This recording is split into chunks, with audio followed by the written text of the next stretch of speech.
ನಾನು ಜನತಾದಳದಲ್ಲಿದ್ದರೂ ಕೂಡ ಅಲ್ಲಿದ್ದರು, ನಾನು ಬಿಟ್ಟ ಮೇಲೂ ಕೂಡ ಅಲ್ಲೇ ಇದ್ದರು. ಮೈಸೂರು ನಗರದ JDS ಅಧ್ಯಕ್ಷನಾಗಿ JDS ಕಟ್ಟತಕ್ಕಂಥ ಕೆಲಸವನ್ನ ಮೈಸೂರು ನಗರದಲ್ಲಿ ಮಾಡ್ತಾ ಇದ್ರು. ಅವರಿಗೆ JDS ಬೇರೆಯವರು ಟಿಕೆಟ್ ಕೊಟ್ಟ ಮೇಲೆ ಇವರು ಬಂಡಾಯವಾಗಿ ನಿಂತಿದ್ರು. ಒಬ್ಬ ಸಂಘಟನಾಕಾರ ಮತ್ತೆ ಜನಪ್ರಿಯತೆ ಇರತಕ್ಕಂಥ ವ್ಯಕ್ತಿ.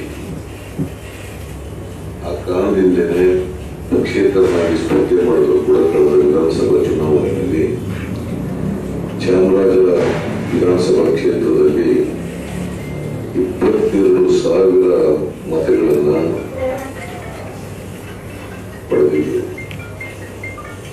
ಆಮೇಲೆ ಚುನಾವಣೆ ಆದ್ಮೇಲೆ ನಮ್ಮ ಜೊತೆ ಅವರು ಚಿಕಿತ್ಸಿದ್ರು. ನಾವೆಲ್ಲ ಹೇಳೋದು ಕಾಂಗ್ರೆಸ್ ಸೇರ್ಕೊಳ್ಳಿ ಅಂತ ಹೇಳಿದಾಗ ನಾವು ಸೇರ್ಕೊತೀವಿ ಅಂತೇಳಿ ಆಗಲೇ 5-6 ತಿಂಗಳಿದ್ದೇನೆ ಅವರು ನನಗೆ ತಿಳಿಸಿದ್ರು. ಧ್ರುವ ಮತ್ತೆ ಶಿವಣ್ಣ, ಮೂರ್ತಿ, ವಿಜಯಕುಮಾರ್ ಇವರೆಲ್ಲರೂ ಕೂಡ ಅವ್ರು ಸೇರಿಸ್ಕೊಳ್ಳೋದ್ರಿಂದ ಚಾಮರಾಜನಗರದಲ್ಲಿ ಚಾಮರಾಜ ಕಾನ್ಸ್ಟಿಟ್ಯೂನ್ಸಿನಲ್ಲಿ ಕಾಂಗ್ರೆಸ್ಸಿನ ಶಕ್ತಿ ಪರಿವರ್ತನೆ ಆಗ್ತದೆ ಅಂತ ಹೇಳಿದ್ರು. ನಾನು ಮೊದಲಿಂದ ಗೊತ್ತಿರೋದ್ರಿಂದ ಸೇರಿಸ್ಕೊಳ್ಳೋಣ ಅಂತೇಳಿ ಹೇಳಿದೆ. ಆದರೆ ಅವರು ಅಧಿಕೃತವಾಗಿ ಸೇರೋದು ವಿಳಂಬ ಆಗಬೇಕು. ಒಳ್ಳೇದೇ ಆಯ್ತು ಅಂತ ಅನ್ಸುತ್ತೆ. ಇವತ್ತು ಯುಗಾದಿ ಹಬ್ಬದ ದಿನ ಸೇರ್ಕೊತಾ ಇದ್ದಾರೆ.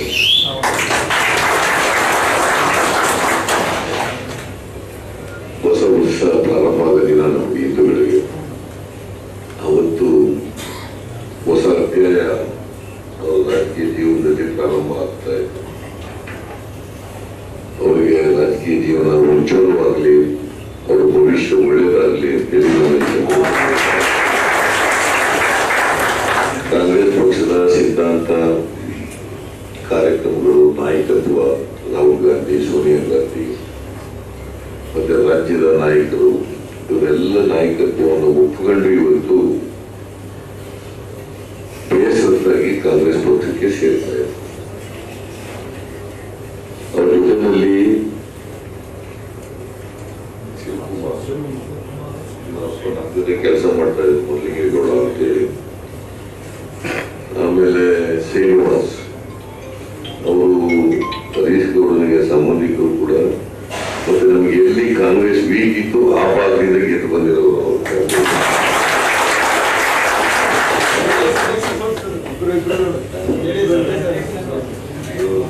ಕುಮಾರ್ ಒಬ್ರು, ಎರಡೂ ಕಡೆ ಕಾಂಗ್ರೆಸ್ ವೀಕ್ ನಮಗೆ.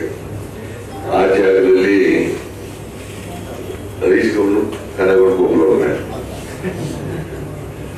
ಕುಮಾರ್ ಅವನು ಕನಗೌಡ ಗೊಬ್ಬರ ಬಿಜೆಪಿಯಿಂದ, ಕುಮಾರ ಮತ್ತೆ ಅನಂತ ನಾರಾಯಣ ಇವರು ಅಧ್ಯಕ್ಷರಾಗಿದ್ದರು. ಅಲ್ಲಿ ಚಾಮರಾಜ ಕ್ಷೇತ್ರದ ಬ್ಲಾಕ್ ಇಲ್ಲ, ಜನತಾದಳದ ಬ್ಲಾಕ್ ಅಂತ ಇರೋದಿಲ್ಲ, ಕ್ಷೇತ್ರ ಅಧ್ಯಕ್ಷ.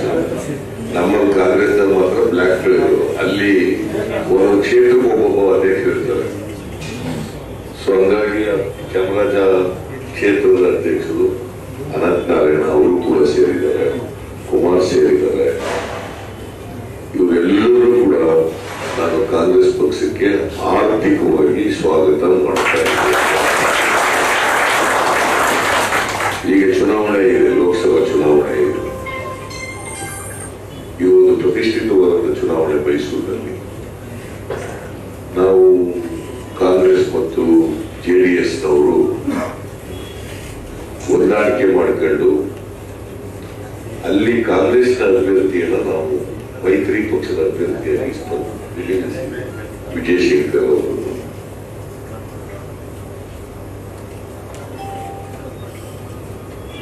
ಈಗ ನಾವು ಜಂಟಿಯಾಗಿ ಪ್ರಚಾರ ಮಾಡ್ತೀವಿ. ಪ್ರಾರಂಭ ಆಗಿದೆ ಈಗ ಜೆಟ್ಟಿ. ಬಟ್ ಸಣ್ಣ ಪುಟ್ಟ ಘಟನೆಗಳು ಯಾವನೋ ಒಬ್ಬ ವ್ಯಕ್ತಿ, ಇದು ನಿಜ. ಕಾಂಗ್ರೆಸ್ ಮತ್ತು JDS ಬಹಳ ವರ್ಷಗಳಿಂದ ಪರಸ್ಪರ ಹೋರಾಟ ಮಾಡ್ಕೊಂಡು ಬಂದಿರ್ತಕ್ಕಂಥ ಪಕ್ಷಗಳು. ಅದು ಗ್ರಾಮ ಪಂಚಾಯತಿ ಇರ್ಬೋದು, ಮುನ್ಸಿಪಾಲಿಟಿಗಳಿರ್ಬೋದು, ತಾಲೂಕು ಪಂಚಾಯತಿ, ಜಿಲ್ಲಾ ಪಂಚಾಯತಿ. ನಮಗೂ ಅವ್ರಿಗೆ ಫೈಟು. ಬಿಜೆಪಿ ಇರಲಿಲ್ಲ. ಬಿಜೆಪಿ ನಗರದಲ್ಲಿ ಸ್ವಲ್ಪ ಕೆಲವು ಪಾಕೆಟ್ಗಳು ಬಿಟ್ಟರೆ ಹಳ್ಳಿಗಳಲ್ಲಿ ಅವ್ರದ್ದೇನೂ ಇರಲಿಲ್ಲ. ಹಾಗಾಗಿ ನಮಗೂ ಅವ್ರಿಗೆ ಫೈಟ್ ನಡೀತಾ ಇರೋದು.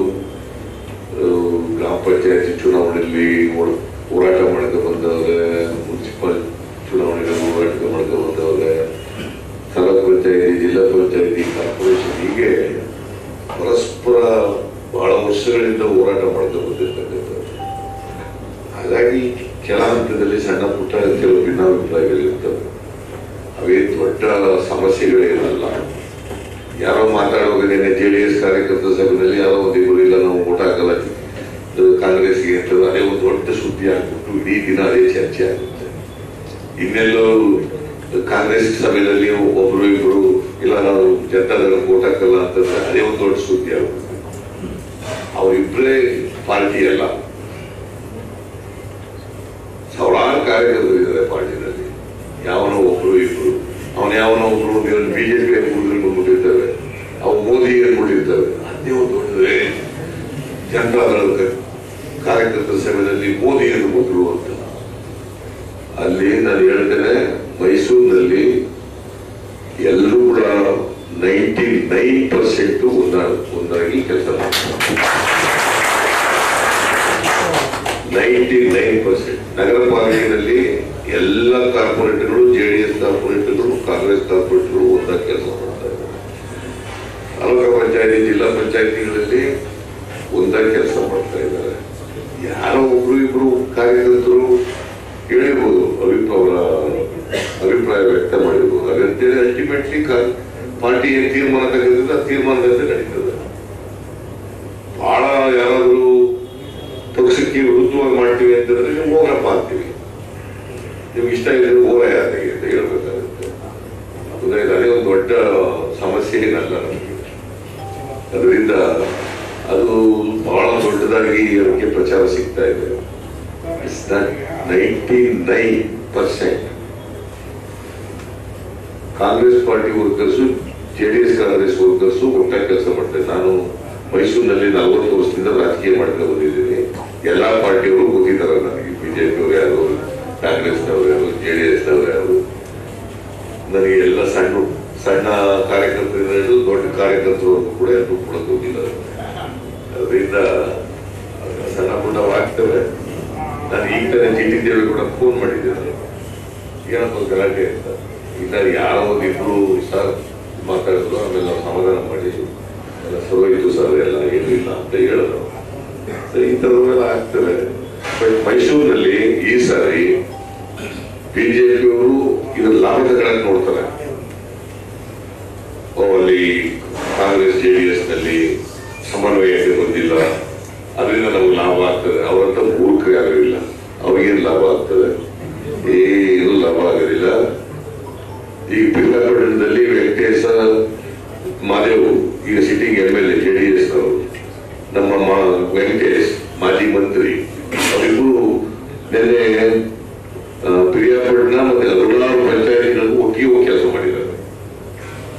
ಅದು ಬಹಳ ದೊಡ್ಡ ಭಿನ್ನಾಭಿಪ್ರಾಯ ಇತ್ತು ಮಾದೇವ್ ವೆಂಕಟೇಶ್ ಇಂಥದ್ದೆಲ್ಲ ಹೋಗಿದ್ದಾರೆ. ನನಗೂ ಚೀಟಿಗೂ ಬಹಳ ವ್ಯತ್ಯಾಸ ಇತ್ತು. ನಾವಿಬ್ರು ಮಾತಾಡ್ತಾ ಇದ್ದೀವಿ ಈಗ.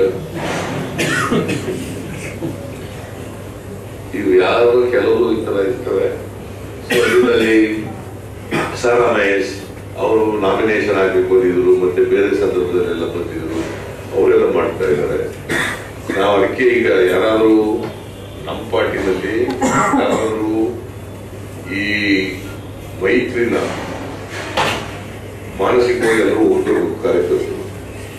ಯಾಕಂದ್ರೆ ಇದು ರಾಷ್ಟ್ರ ಮಟ್ಟದಲ್ಲಾಗಿರ್ತಕ್ಕಂಥ ಮೈತ್ರಿ, ರಾಹುಲ್ ಗಾಂಧಿ ಅವರ ಮಟ್ಟದಲ್ಲಾಗಿರ್ತಕ್ಕಂಥ ಮೈತ್ರಿ, ರಾಜ್ಯ ಮಟ್ಟದಲ್ಲಿ ನಮ್ಮ ಎಲ್ಲ ನಾಯಕರುಗಳು ಕೂಡ ಒಮ್ಮಟ್ಟಿಂದ ಆಗಿರತಕ್ಕಂಥ ಮೈತ್ರಿ. ಯಾರಾದ್ರೂ ಇದನ್ನು ವಿರುದ್ಧ ಮಾಡಿದ್ರೆ ಅವ್ರು ಯಾರು ಕೂಡ ನಾವು ಪಕ್ಷದಲ್ಲಿ ಇರ್ಬೇಕಾದಂತ ಮೈತ್ರಿ ಅವರು ವಿರೋಧ ಮಾಡಿದ್ರೆ leave the party and go and join. ಅವ್ರಿಗೆ ಯಾವ್ದು ಇಷ್ಟಪಡ್ತದ ಪಾರ್ಟಿ ಹೋಗಿ ಅಂತ ಮೈತ್ರಿನ ಒಪ್ಕೋಬೇಕು.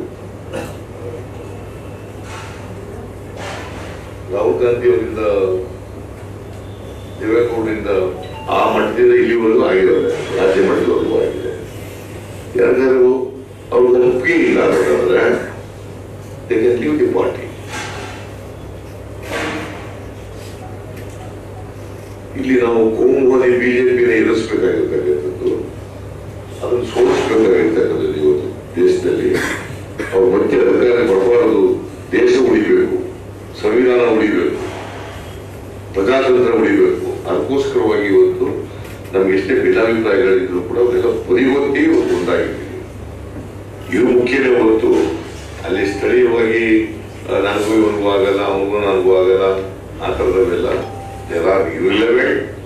Not it all important. ಅದೆಲ್ಲ ಮಾತು ಬರಬೇಕು. ಪರ್ಯಾಯ ಆಗದೆ ಹೋದ್ರೆ So this is the position. This is very, very clear. Clear direction has been gone to all the workers. 99% all the workers have agreed to the decision of the party. ದೊಡ್ಡ ವಿಷಯ ದೊಡ್ಡ ವಿಚಾರ ಏನಿಲ್ಲ. ಸೊ ಮೈಸೂರು ಲೋಕಸಭಾ ಕ್ಷೇತ್ರದಲ್ಲಿ ಈ ಸಾರಿ ನಾವು ಮೈತ್ರಿ ಅಭ್ಯರ್ಥಿಯಿಂದ BJP ಎಂಪಿಯನ್ನ, sitting ಎಂಪಿಯನ್ನ ಸೋಲಿಸ್ತೀವಿ. ಹೋದ ಸಾಲಿನ ಗೆದ್ದಿದ್ದವು 31,000 ಸೋದ ಹೋದ ಸರಿ ಬರೀ 31,000. ಅದು ಏನು ನರೇಂದ್ರ ಮೋದಿ ಅವರು ಅಲೆ ಅಲೆ ಅಲೆ ಅಲೆ ಅಂತಿದ್ರು ಬಹಳ. ಈ ಸರಿ ಯಾವ ಅಲೆನೂ ಇಲ್ಲ, ಮಳೆನೂ ಇಲ್ಲ. ಅದರಿಂದ ಗೆಲ್ಲದ ಗ್ಯಾರಂಟಿ ನಾವು 100 ಮೈಸೂರನ್ನ ಗೆಲ್ತೀವಿ. ರಾಜ್ಯದಲ್ಲಿ 20ಕ್ಕೂ ಹೆಚ್ಚು ಸ್ಥಾನಗಳನ್ನ ಗೆಲ್ತೀವಿ.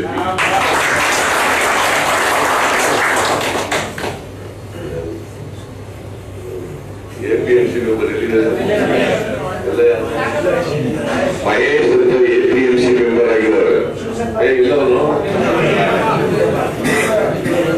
ಅಲ್ಲಿ ಕೂತ್ಕೊಂಡಿದ್ಯಾ? ಬೈಕ್ ಹೋಗ್ಲಿಕ್ಕೆ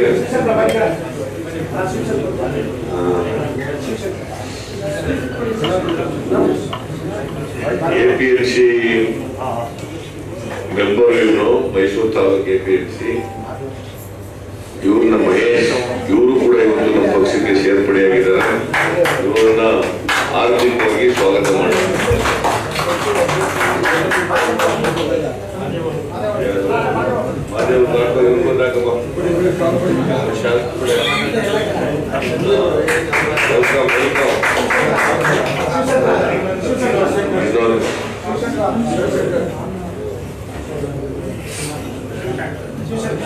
ಶಿವಶಂಕರ್ಗೂ ಸ್ವಾಗತ.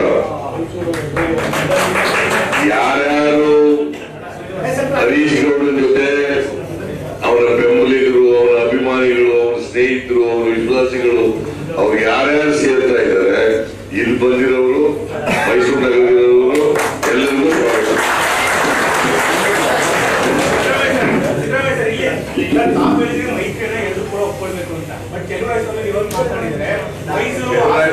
ಮೈತ್ರಿ ಒಪ್ಪಿಲ್ಲ ಅಂತ ಹೇಳಿದ್ದಾರೆ. ಮೈಸೂರು, ಮಂಡ್ಯ, ಹಳೆ ಮೈಸೂರು ಬಂದರೆ ಯಾವುದೇ ಕಾರಣಕ್ಕೂ ಕೂಡ ಮೈತ್ರಿ ಸಕ್ಸಸ್ ಆಗೋದಿಲ್ಲ, ನಾವು ಒಪ್ಕೊಂಡಿಲ್ಲ ಅಂತ ಹೇಳ್ತೀನಿ. ನಾನು ಗೊತ್ತಾರೆ ಮಾತಾಡ್ತೀನಿ. ನಾನು ಈ ಪತ್ರಿಕೆಗಳು ಬರೋದು, ಟಿವಿ ಚಾನೆಲ್ಗಳು ಬರೋದು ಅನೇಕ ಸಾರಿ ನಂಬಕ್ಕಾಗಲ್ಲ. ಇದು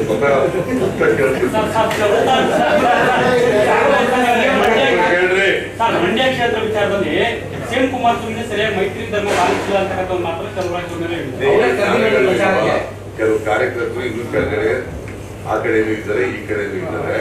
ಅವ್ರಿಗೆ ಇನ್ನೊಂದ್ಸರಿ ಹೇಳ್ತೀವಿ, ಪಕ್ಷದ ತೀರ್ಮಾನವನ್ನು ಒಪ್ಪಬೇಕು ಅಂತ ಒಪ್ಕೊಳ್ಳದೆ ಹೋದ್ರೆ ಹೋರಪ್ಪ ಆಚೆಗೆ ಎಲ್ಲ ಕಡೆ ಅಷ್ಟೇ ಒನ್ ಯಾರ್ಡ್ ಸ್ಟಿಕ್ ಎಲ್ಲಕ್ಕೂ ಬೇರೆ ಬೇರೆ ಡಿಫರೆಂಟ್ ಯಾರ್ಡ್ ಸ್ಟಿಕ್ ಇರಲ್ಲ only one yard stick statement ಕೊಡ್ತಾರೆ ಸುಮಲತಾ ಅಂಬರೀಶ್ ಅವರು ಕಾಂಗ್ರೆಸ್ ಬೆಂಬಲಿತ ಅಭ್ಯರ್ಥಿಯಾಗಿದ್ದಾರೆ ಬಿಜೆಪಿ ಬೆಂಬಲಿತ ಅಭ್ಯರ್ಥಿಯಾಗಿದ್ದಾರೆ ಅಂತ ಕುಮಾರಸ್ವಾಮಿ ಅವರು ಮಾತನಾಡಿದ್ದಾರೆ. ಯಪ್ಪ ಅವರು ಯಾವ ಹಿನ್ನೆಲೆಯಲ್ಲಿ ಮಾತಾಡಿದ್ರೆ ಗೊತ್ತಿಲ್ಲ. ಕೆಲವು ಕಾರ್ಯಕರ್ತರು ಅದೆಲ್ಲ ಬಾವುಟ ಇಟ್ಕೊಂಡಿದ್ರು, ಇನ್ಯಾವ ಕಾಂಗ್ರೆಸ್ ಬಾವುಟ ಇಟ್ಕೊಂಡು ಆ ಹಿನ್ನೆಲೆಯಲ್ಲಿ ಮಾತಾಡಿರ್ಬೋದಲ್ಲ. ಬಟ್ ನಾಟ್ ಆಲ್ ಕಾಂಗ್ರೆಸ್ ಕಾರ್ಯಕರ್ತ ವರ್ಕರ್ಸ್, ಯಾರೋ ಒಬ್ರು ಇಬ್ರು ಒಂದು 4-5 ಜನ ಇರ್ಬೋದು. ಅವ್ರಿಗೂ ಹೇಳ್ತೀವಿ ಬುದ್ಧಿವಾದನ, ಅವ್ರು ಕೇಳಲಿಲ್ಲ ಅಂತಂದ್ರೆ ಅವ್ರ ದಾರಿ ಅವ್ರಿಗೆ ನಮ್ಮ ದಾರಿ.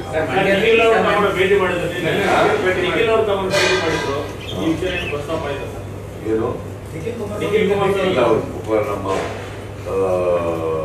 ನಮ್ಮ ವಿಶೇಷ ಕೇಳಕ್ ಬಂದಿದ್ರು, ಒಳ್ಳೇದಾಗಲಿ ಅಂತ ಹೇಳ್ತೀವಿ. ನಾಳೆ ಒಂದು 5-6 ಜನ ಅಲ್ಲಿ ಯಾರ್ಯಾರು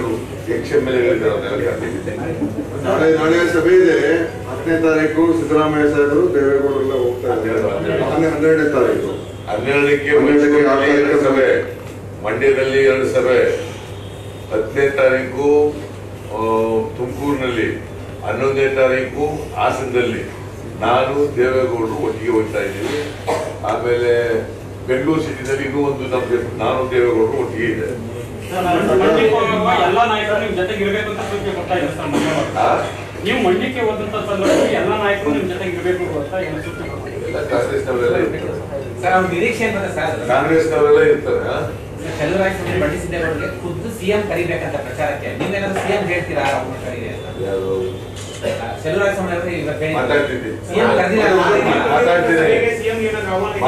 ಮಾತಾಡ್ತೀವಿ. ಇನ್ನೇನು ಇದೆಯಾ? ಸಿಎಂ ನಾಳೆ ಬರ್ತಾರೆ ಸರ್, ಮಂಡ್ಯ ಸಭೆ ಬರ್ತಾರೆ, ನಾಳೆ ಬರ್ತಾರೆ. ಸಿಎಂ ಬರ್ತಾರೆ. ನಾನು ದಿನೇಶ್ ಅಷ್ಟೇ ಇಬ್ಬರೇ.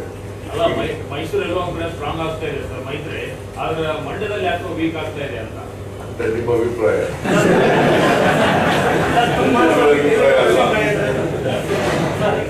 ಜನಗಳ ಅಭಿಪ್ರಾಯ ಅಲ್ಲ. ಕುಪ್ಪದಲ್ಲಿ ಇದು ಚಕ್ರವ್ಯೂಹ ರಚನೆ ಮಾಡ್ತಿದ್ವಿ. ಕಾಂಗ್ರೆಸ್, ಜೆಡಿಎಸ್, ಕಾಂಗ್ರೆಸ್, ಬಿಜೆಪಿ ಮತ್ತೆ ರೈತ ಸಂಘ ಈ 3 ಸೇರಿ ಒಂದು ಚಕ್ರವ್ಯೂಹ ರಚನೆ ಮಾಡ್ತಿದ್ದಾರೆ. ಯಾರು ನೋಡಿದ್ದೀರಾ? ನೀವು ನೋಡಿದ್ರೆ ನಾವು ನೋಡಿಲ್ಲ, ನೀವು ನೋಡಿಲ್ಲ. ಯಾರು ಮಹಾಭಾರತದಲ್ಲಿ ಬಂದಿದ್ದು ಚಕ್ರಯುಗ ಅಂತ ಹೇಳ್ತಾ ಇದ್ದೀವಿ. ಚಕ್ರಯುಗ ನನಗೂ ಗೊತ್ತಿಲ್ಲ, ನಿಮ್ಗೂ ಗೊತ್ತಿಲ್ಲ. ಹೆಂಗಿತ್ತು ಅಂತ ಗೊತ್ತಾ?